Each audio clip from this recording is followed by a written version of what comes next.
Assalamualaikum warahmatullahi wabarakatuh. Puji syukur kita panjatkan kehadirat Allah Subhanahu wa taala. Lalu pula kita kirimkan salawat serta salam kepada Nabi Muhammad SAW. Kami dari kelompok 2 ingin mempresentasikan hasil dari kelompok kami yang berjudul Kalimat Efektif.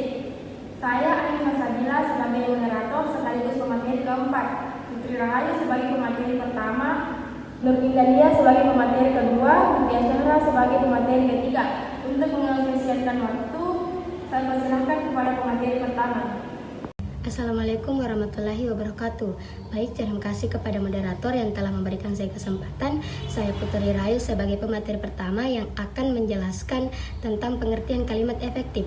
Yang pertama, kalimat efektif ialah kalimat yang disusun menurut pola tata bahasa Indonesia yang setiap unsur kalimatnya berfungsi.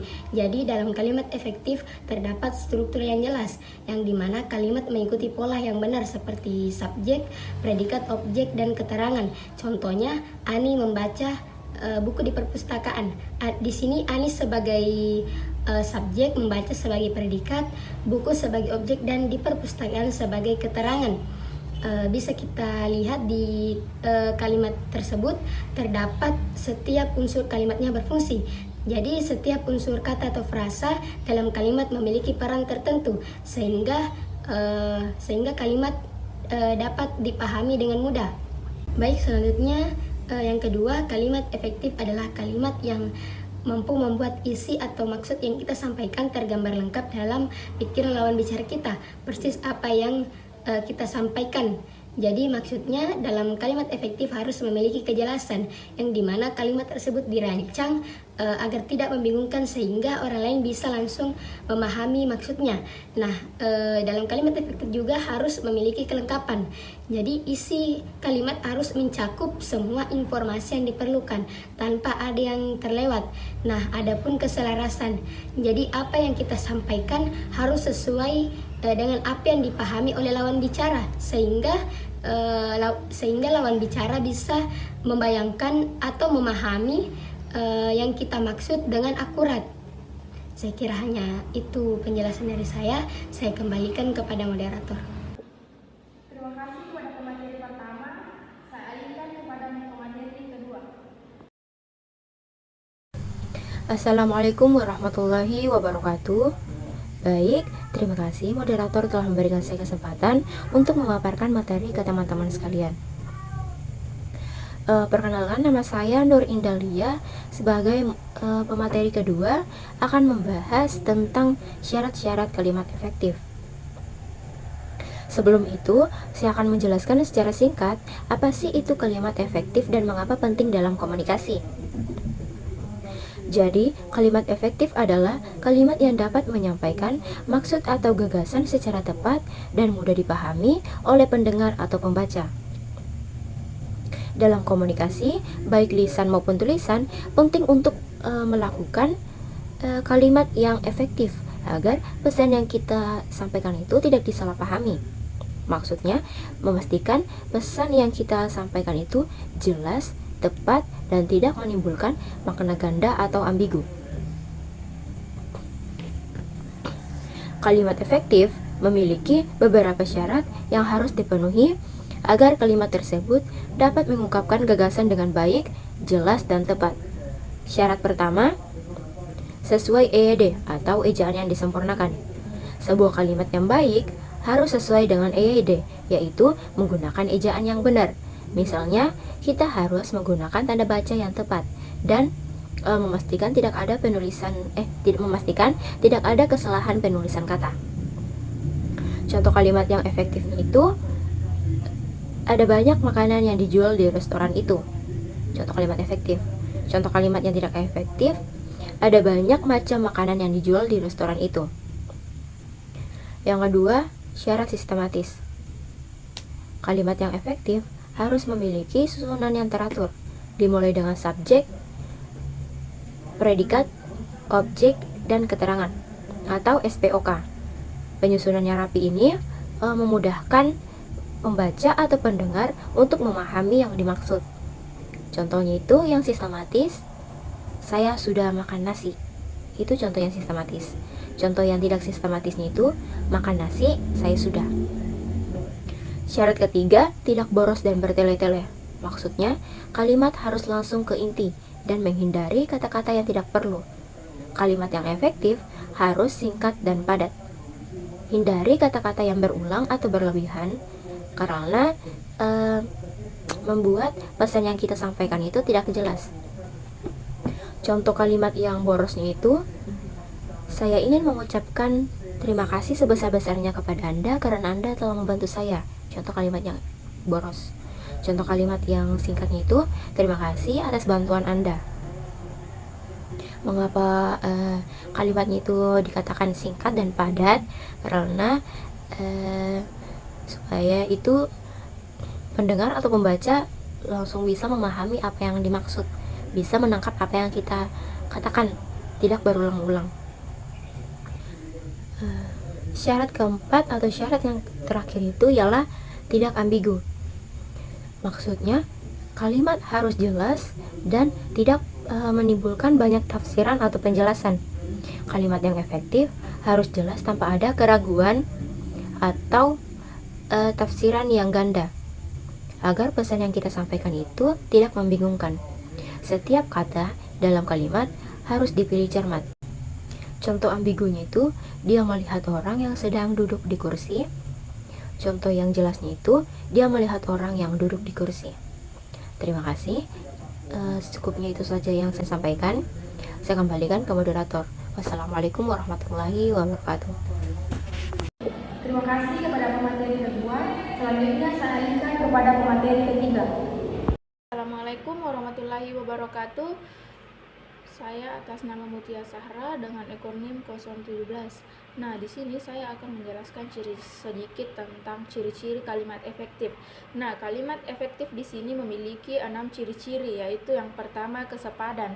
Nah, yang dimaksud dalam kesepadan di sini ialah keseimbangan antara pikiran atau gagasan dengan struktur bahasa yang dipakai.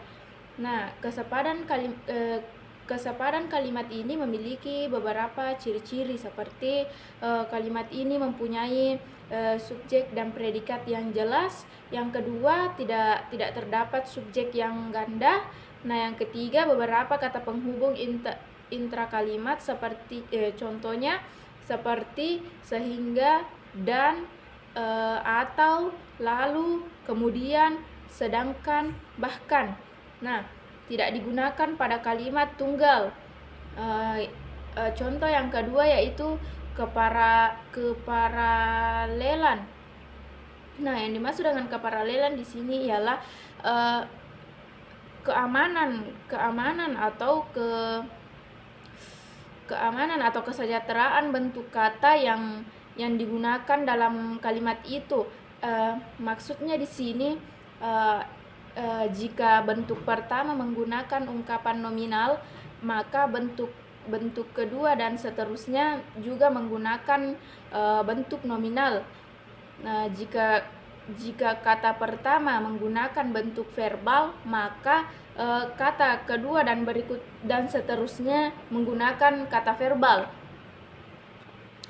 Nah, yang ketiga yaitu kehematan.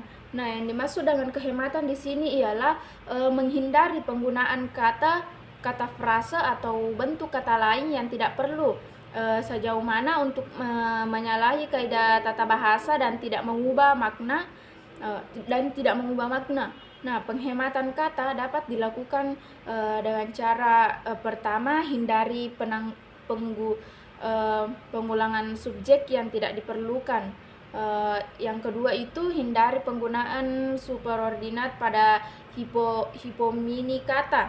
Nah, yang ketiga hindari kesinoniman dalam suatu kalimat. Nah, yang keempat hindari penjamaan kata-kata yang sudah berbentuk jamak. Nah, yang keempat yaitu kecermatan. Nah, yang dimaksud dengan kecermatan di sini ialah kalimat yang menimbulkan pengertian yang ganda dan tepat dalam pilihan kata. Contohnya seperti dialah istri Pak Lurah yang baru. Nah, ciri-ciri yang kelima yaitu kepadanan. Nah, kepadanan di sini yang dimaksud dengan kepadanan ialah suatu kepadanan pernyataan dalam kalimat itu sehingga informasi yang disampaikan informasi yang disampaikan tidak terpecah-pecah. Nah, kepadanan ini memiliki juga beberapa ciri-ciri kalimat seperti kalimat yang padu atau tidak bertele-tele. Yang kedua, kalimat yang padu menggunakan aspek, agen, verba secara tertib. Nah, dalam kalimat-kalimat yang berpredikat persona, misalnya contohnya, surat itu saya sudah baca. Nah, yang ketiga yaitu kalimat yang padu, tak perlu menyisipkan sebuah kata antara predikat kata kerja transisi, kata transisi dan objek penderita. Seperti contohnya, mahasiswa harus menyadari akan pentingnya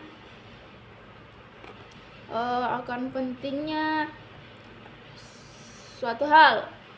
Yang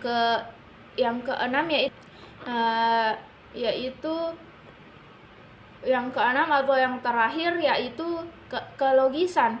Nah, yang dimaksud dengan kelogisan di sini ialah ide yang ada dalam kalimat itu dapat diterima oleh akal dan sesuai dengan ejaan yang berlaku. Seperti contohnya, waktu dan tempat kami persilahkan. Sekian dari saya. Assalamualaikum warahmatullahi wabarakatuh. Selanjutnya, saya sebagai pemateri keempat ingin memaparkan materi tentang struktur kalimat efektif. Baik, saya akan menjelaskan tentang struktur kalimat efektif. Yang pertama itu, kalimat harus memiliki kesatuan dan arti. Maksudnya, struktur kalimat efektif yaitu kalimat yang haruslah benar atau kalimat yang harus memiliki kesatuan bentuk, sebab kesatuan bentuk itulah yang menjadikan adanya kesatuan arti.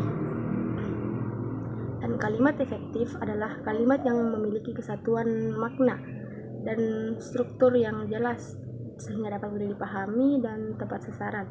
Yang kedua itu, setiap unsur harus memiliki posisi yang jelas. Maksudnya, dalam penyusunan kalimat, setiap elemen atau bagian kalimat seperti objek, predikat, subjek, dan keterangan itu harus ditempatkan di posisi yang tepat agar kalimat mudah dipahami dan maknanya jelas. Yang ketiga itu, penggunaan kata harus mengikuti aturan dan kebiasaan bahasa yang berlaku. Maksudnya itu, penggunaan kata harus sesuai dengan kebiasaan bahasa yang benar agar kalimatnya menjadi jelas, padat, dan mudah dipahami. Itulah tadi yang bisa saya sampaikan. Itulah tadi materi